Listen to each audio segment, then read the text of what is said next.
Existe muita coisa que não te disseram na escola. Cota não é esmola. No ano de 2012, aconteceu o julgamento da ADPF 186. Ela trata de uma arguição de preceito fundamental.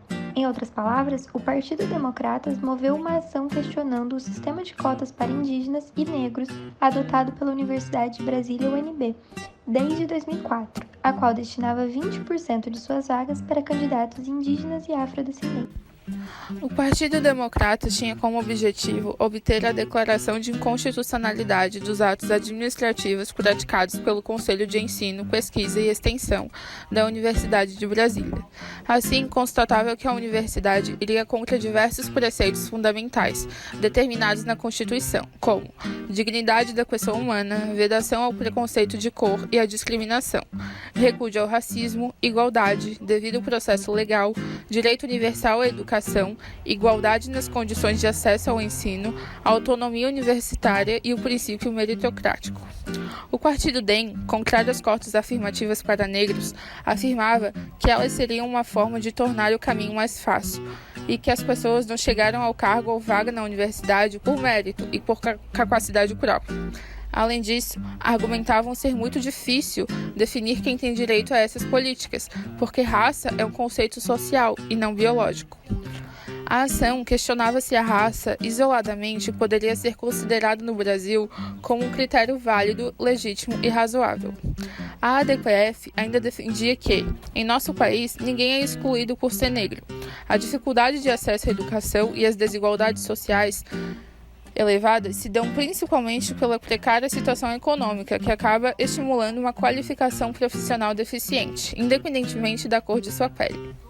Na época, percebia-se que as universidades ainda eram os espaços predominados por brancos, então as cotas eram empregadas justamente para romper com esse arranjo, democratizando assim a universidade. A cota no Brasil sempre existiu. Sempre teve colégio militar para filho de militar, isso é cota.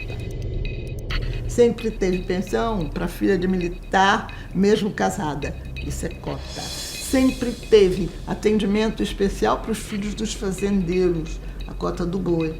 Sempre houve privilégio e apadrinhamento para aqueles elementos que tinham cargos políticos, tudo isso é cota. Dessa forma, as cotas são uma das maneiras de desmistificar a noção de que os negros são uma raça inferior aos brancos, o que lhes foi imposto durante o período da escravidão e uma ideia que persiste junto à opressão, o desfavorecimento e a violência, que resulta em uma perceptível desigualdade racial.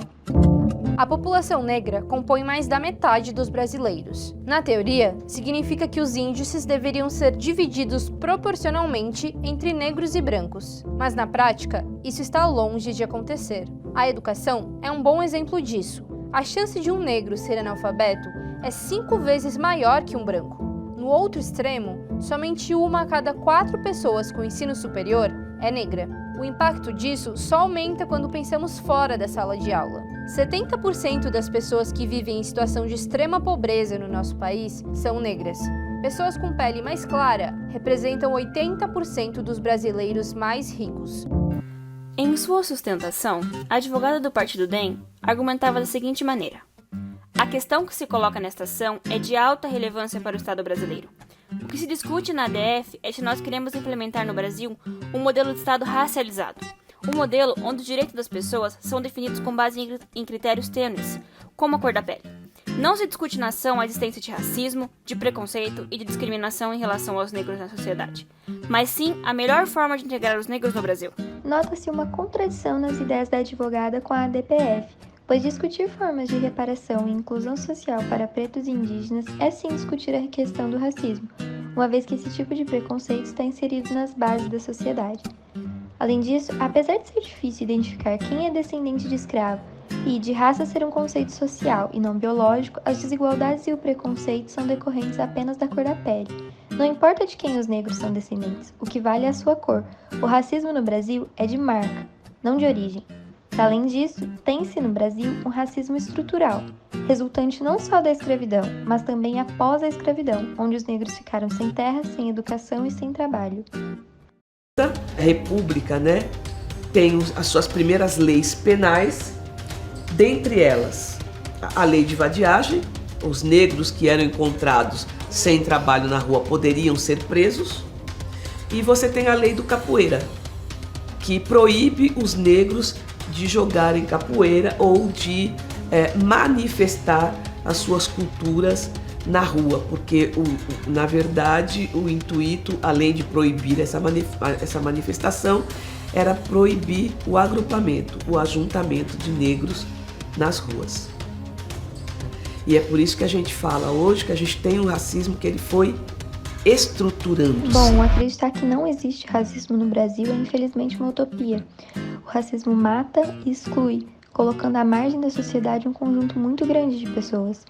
Assim, as cotas não são meios para sanar o problema, porque esses são de âmbito social, mas como uma forma de amenizar os impactos e ações promovidas pelo racismo, seja ele social, que é a sociedade quando exclui automaticamente o negro, seja também pelo racismo institucional, que é reproduzido pelas nossas instituições do Estado e que marca, por exemplo, a questão da violência pelo braço armado. Que é homofóbica, que é racista, que é machista, ela acha que nós tínhamos que ficar só na senzala. A Casa Grande jamais nos aceitaria. Doutores, psicólogos, dentistas. Imagina, cotas é reparação. Cotas é todo um processo para fazer justiça da mão escravagista que construiu essa nação. O DEM defende ainda, com seus argumentos, que o acesso aos direitos fundamentais no Brasil não é negado aos negros, mas aos pobres. Alega que o sistema de cotas da UNB pode agravar o preconceito racial, uma vez que institui a consciência estatal da raça, promove ofensas arbitrárias ao princípio da igualdade, gera discriminação reversa em relação aos brancos pobres, além de favorecer a classe média negra. Sou o único negro, deve ter, sei lá, acho que uns 100 alunos. E por causa da sua cor, você vai estudar aqui? Tinha negro no meu colégio, e aí? E ainda tem, né? Porque tem sala que você vai e não tem ninguém, não tem nenhum aluno negro. Isso é extremamente comum aqui.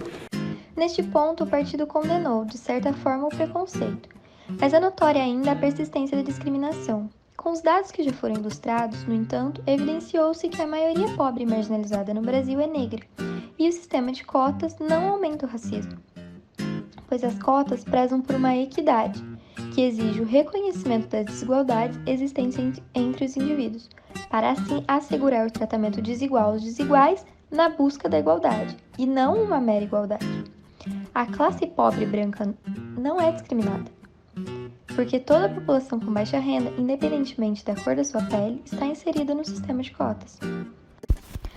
As cotas raciais consistem em reservas de vagas para grupos étnicos vulneráveis e buscam reverter injustiças.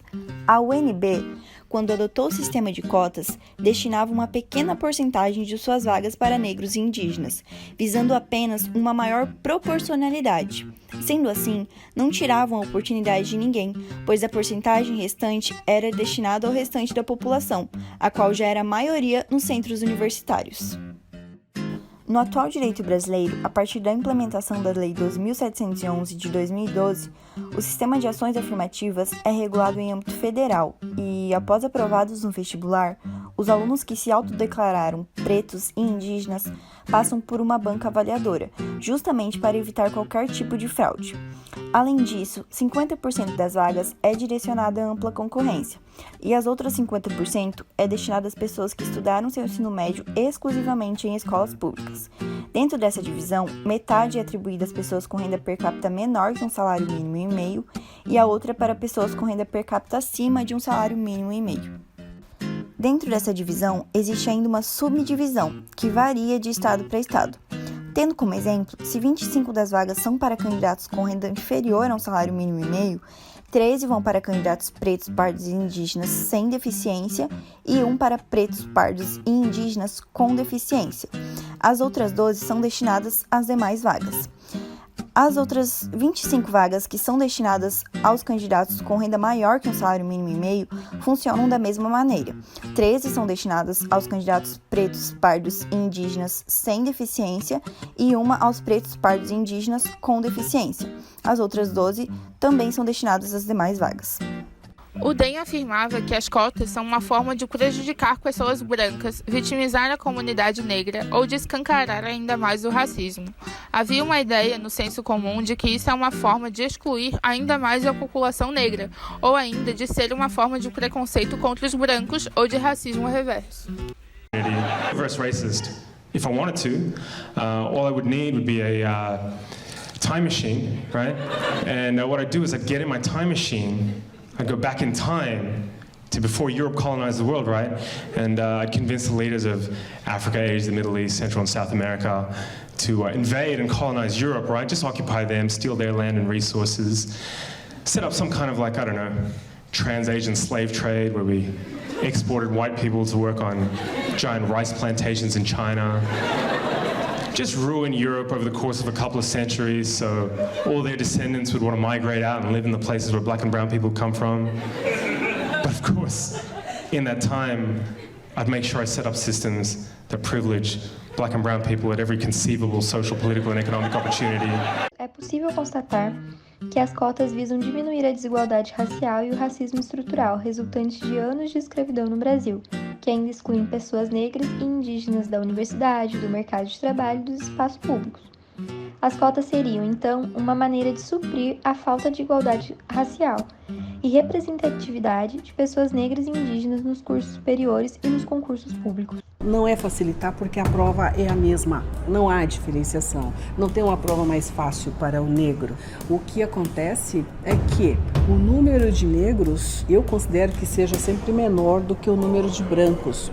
As oportunidades que o branco teve, o negro não teve. Neste panorama, apesar de até as leis darem a impressão da representação de um país de convivência racial democrática, tal constatação, no entanto, já poderia soar estranha em vista dos dados mais recentes, demonstrando que não há na sociedade brasileira, e sobretudo no que se refere à população negra, uma distribuição equitativa e equânime de direitos.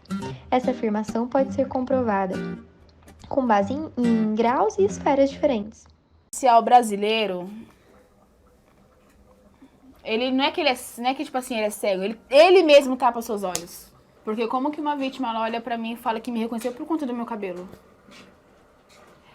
Entra tudo nos padrões, né? Porque se você é negro, se você mora em periferia, se você vai da sua classe social, então eles não olham, tipo, se você tem o ensino médio completo, você já trabalhou, tem carteira registrada, eles não olham isso.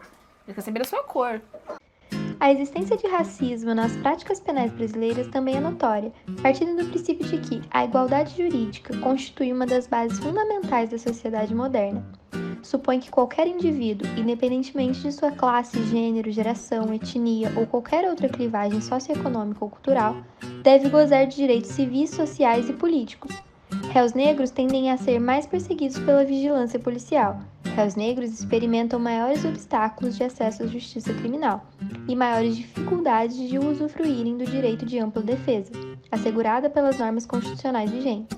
Em decorrência, réus negros tendem a merecer um tratamento penal mais rigoroso, representado pela maior probabilidade de serem punidos comparativamente aos réus brancos. Trazendo novamente para a questão da ADPF, o Partido DEM, ao afirmar que o sistema de cotas é inconstitucional, pois viola o direito da igualdade, é perceptível uma ideia de boa consciência, onde os indivíduos negam o preconceito ou o reconhecem como mais brando.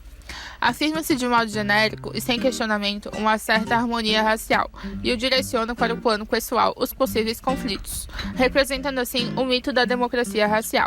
Em geral, há o reconhecimento da existência do preconceito, mas em outros contextos temporais, no passado, um racismo silencioso e que se esconde por trás de uma suposta garantia da universalidade e da igualdade das leis, e que lança para o terreno do privado o jogo da discriminação. Neste contexto, constata-se, por um lado, um racismo que persiste como fenômeno social, justificado ou não por fundamentos biológicos.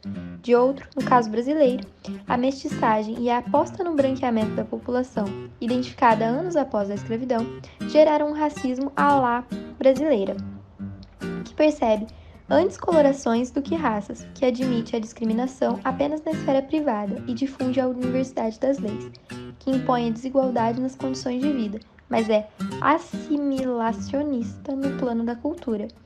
É por isso mesmo que no país seguem-se muito mais as marcas de aparência física, que, por sua vez, integram status e condição social, do que regras físicas ou delimitações geracionais. É também por esse motivo que a cidadania é defendida com base na garantia de direitos formais, porém são ignoradas limitações dadas pela pobreza, pela violência cotidiana e pelas distinções sociais e econômicas. No Brasil, a Constituição preza por um sistema de igualdade, que é considerado material e não formal. Em outras palavras, a ideia de igualdade não surge do fato de que todas as pessoas são absolutamente iguais frente ao direito e à justiça, mas de que há desigualdades e que elas devem ser consideradas na busca pela equidade. A igualdade material prevê que todos devam ser tratados de forma desigual na medida de sua desigualdade, em busca de uma equalização final. É necessário, então, considerar as diferenças para que se ofereça oportunidades distintas. Nesse sentido, apesar de a maior parte da população brasileira ser negra, essa população encontra-se ainda fortemente excluída do ensino superior, ocupa postos de empregos que exigem menor qualificação e tem a renda mensal menor que a da população considerada branca.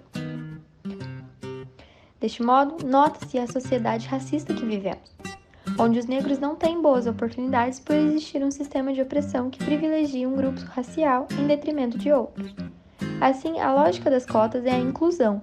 Quanto mais as pessoas negras acessarem as universidades e permanecerem lá, tiverem formação universitária e oportunidade de boa inserção no mercado de trabalho, maiores serão as chances de que as próximas gerações de brancos e negros seja menor desigual em termos de oportunidades. As cotas surgem, nesse sentido, como forma de reconhecimento institucional da existência de barreiras socioeconômicas e raciais na luta pela conquista de um lugar ao sol e da condição de ser gente. O reconhecimento institucional de obstáculos e desvantagens sustentados em relações raciais de preconceito e discriminação coloca em suspeita aquilo que muitos consideram a principal e singular contribuição do Brasil à humanidade e ao mundo, qual seja, a democracia racial, a convivência harmônica entre as raças. Além disso, nota-se que o racismo é responsável por violar diversos direitos da personalidade. Esses direitos são todos aqueles que permitem que uma pessoa realize e exteriorize sua individualidade e possa defender aquilo que é seu. Dessa maneira, o racismo viola esses direitos, pois em alguns casos impede que os negros tenham um emprego exclusivamente por causa de sua cor, ou por causa de seu cabelo, direcionando-se assim injúrias raciais, mais precisamente com o direito à honra.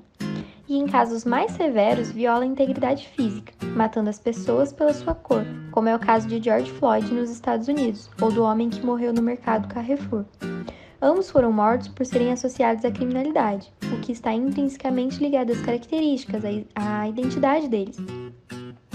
Ou seja, a cor da pele que eles tinham, que também tem relação com o direito à honra, que acabou pondo fim a vidas inocentes por um preconceito velado. A questão racial é uma questão que diz respeito ao presente e ao futuro, como certa vez escreveu o sociólogo Florestan Fernandes, que desde os anos 40 pesquisava acerca da desigualdade racial no Brasil. O negro vem a ser a pedra de toque da revolução democrática na sociedade brasileira. A vitalidade democrática das políticas de combate ao preconceito e à desigualdade vai muito mais além da reserva de vagas ou bônus nas notas para minorias e ou classes desfavorecidas. Ela provoca uma redefinição não apenas numérica, mas estatística e hierárquica dos espaços. E a decisão do STF foi justamente nesse sentido. Os ministros entenderam que cotas são necessárias para reduzir a desigualdade. Por unanimidade, o Supremo validou a adoção de políticas de reserva de vagas para garantir o acesso de negros e índios a instituições de ensino superior em todo o país. O tribunal decidiu que as políticas de cotas raciais nas universidades estão de acordo com a Constituição e são necessárias para corrigir o histórico de discriminação racial no Brasil. Para os ministros do STF, ações afirmativas, como a política de cotas da UNB, deveriam ser usadas como modelo para outras instituições de ensino, com o objetivo de superar a desigualdade histórica entre negros e brancos. Além disso, os ministros citaram de forma notável e recorrente a manutenção dos direitos da personalidade, que respeitam e protegem a individualidade de cada indivíduo, e que já foram citados anteriormente, reforçando principalmente o direito à igualdade material que deve prevalecer no nosso país. Todos têm mérito, e o mérito dos candidatos incluídos pelo sistema de cotas obedece a novos parâmetros meritórios de conhecimento e oportunidade, não mais baseado nos valores históricos culturais de nossa formação, que é calcada no genocídio dos povos nativos, no escravismo dos povos africanos e no colonialismo. Ao contrário, a universidade, e é seu papel, deve ser contribuidora privilegiada do desenvolvimento humano, o que pressupõe olhar os indivíduos a partir da complexidade do meio, da cultura, da história e das relações econômicas circundantes. O ministro Joaquim Barbosa, nesse sentido, também elucidou que as ações afirmativas se definem como políticas públicas voltadas à concretização dos princípios constitucionais da igualdade material e à neutralização dos efeitos perversos da discriminação racial, de gênero, de idade e de origem. Essas medidas visam combater não somente manifestações flagrantes de discriminação, mas a discriminação de fato, que é absolutamente enraizada na sociedade e de tão enraizada as pessoas não a percebem. Além disso, a ministra Rosa Weber ressaltou que, enquanto as oportunidades dos mais diversos grupos sociais brasileiros, evidenciadas pelas estatísticas, não forem minimamente equilibradas, a mim não parece razoável reduzir a desigualdade social brasileira ao critério econômico. Quando houver o equilíbrio da representação social nas diversas camadas sociais, o sistema não mais se justificará, não mais será necessário.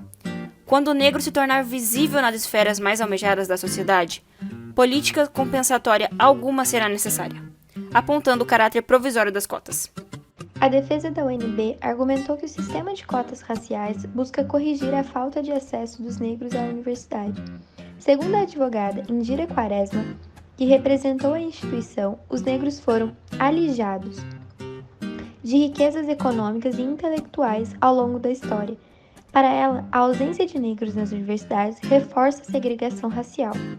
A lei de cotas é, sem dúvida, uma política pública muito importante implementada no país, mas não é o suficiente.